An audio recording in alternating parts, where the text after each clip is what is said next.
Kemarau panjang tahun ini menyebabkan terjadinya kekeringan serta krisis air bersih di sejumlah wilayah. Seperti yang terjadi di Grobogan dan Kendal, Jawa Tengah. Informasi selengkapnya akan disampaikan langsung Monika Ayu dari Semarang, Jawa Tengah. Monika, berapa desa yang mengalami krisis air bersih di Grobogan dan bagaimana mengantisipasinya? Iya Zakia dan juga Ade, ada 115 desa di Kabupaten Grobogan yang tercatat mengalami kemarau panjang pada tahun ini.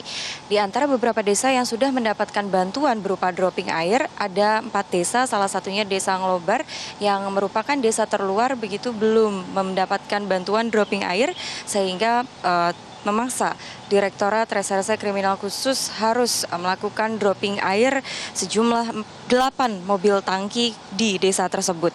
Dan warga ketika mengetahui adanya bantuan dropping air dari Dirkrimsus Polda Jawa Tengah ini langsung menyerbu lokasi di mana tangki-tangki ini kemudian didistribusikan airnya langsung kepada seluruh warga yang ada di Desa Nglobar, Grobogan, Jawa Tengah. Dan sebelumnya warga juga mengaku sebelum adanya bantuan berupa dropping air ini, warga terpaksa harus membeli air bersih yang akan digunakan untuk kebutuhan sehari-harinya termasuk mandi, mencuci hingga minum. Di mana harganya cukup tinggi, yakni Rp60.000 untuk mendapatkan 3.000 liter air bersih. Dan warga mengaku jumlah itu hanya cukup digunakan dalam 4 hari saja. Selain itu juga ada air di sumur belik Sungai Lusi yang bisa mereka manfaatkan. Meskipun sungainya sudah mengering, namun terdapat sumur dengan air yang masih mereka akui layak digunakan sehari-hari. Dan kemarau panjang dialami di desa ini sendiri sudah terjadi sejak 6 bulan silam.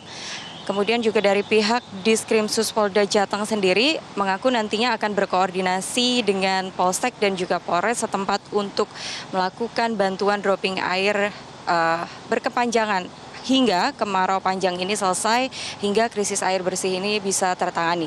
Dan berikut keterangan selengkapnya dari Muhammad Hendra, Kombes Pol Muhammad Hendra, Dirkrimsus Polda Jawa Tengah.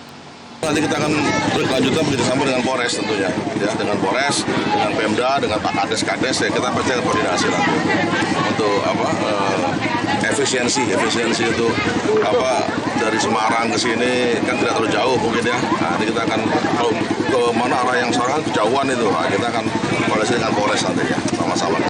Zakia dan Ade. Baik, Monika, kemudian bagaimana dengan dampak kemarau panjang di Kendal? Iya Zakia, sementara di Kabupaten Kendal diketahui salah satu dampak dari kekeringan dan krisis air bersih ini adalah mengeringnya gabah-gabah basah atau produksi gabah yang mengakibatkan pada akhirnya gabah basah ini mengalami kenaikan harga hingga Rp5.100 per kilogramnya.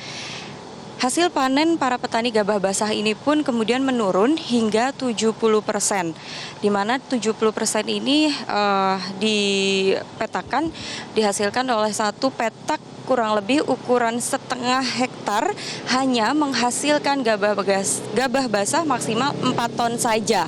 Di mana biasanya jika panen normal atau sebelum masuknya musim kemarau, biasanya dalam ukuran setengah hektar petak ini mereka bisa menghasilkan hingga 9 ton. Akibatnya gabah basah ini kemudian sulit, harganya naik sehingga pendapatan para petani pun ikut menurun.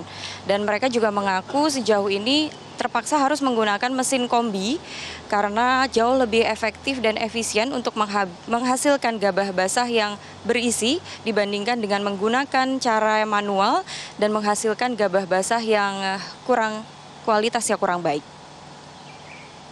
Demikian Zakia dan Ade, kembali ke Anda di studio. Baik, terima kasih Monika Ayu melaporkan langsung dari Semarang, Jawa Tengah.